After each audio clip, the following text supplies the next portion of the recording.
I can tell that Kachina has a real soft spot for Saurians. If she put in the work, I'm sure she'd make an excellent vet. But since she's already proven herself as a warrior, she's probably better off focusing on that than trying to study medicine with me on the side. I love chatting with Shilonen. She's always brimming with all sorts of fantastic, creative ideas. Sometimes, her insistence on raw functionality can result in contraptions that look a little intimidating. But then again, intimidation is kind of a function in its own right. A serious question, does AJAW technically count as a living being? When he came to see me for treatment, I gave him a very thorough checkup but couldn't find anything wrong with him. So I told Kanish just bash him on the head a few times until he starts working again.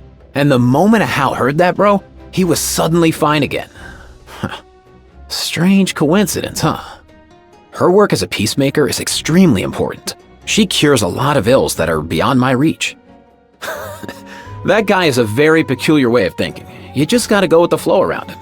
I wouldn't bother trying to figure him out, because honestly, he never makes all that much sense. Anyway, he's not a bad person or anything, and he has his own unique ways of showing that he cares. You'll know what I mean once you've gotten to know him. Okay. Even though I'm used to him by now, there are still days when I wish I could get inside his head, just to see what is actually going on in there. Granny's... yeah, she's a tough cookie, with a colorful pajama collection. I try not to get dragged into her and Auroron's drama, so whenever she gives me a message for him, I just pass it right on, word for word, no questions asked. I figure if I want to stay out of her line of fire, the less I know, the better. The Pyro Archon gave me a ride once when I had to get to an emergency visit. Bro, it was so crazy.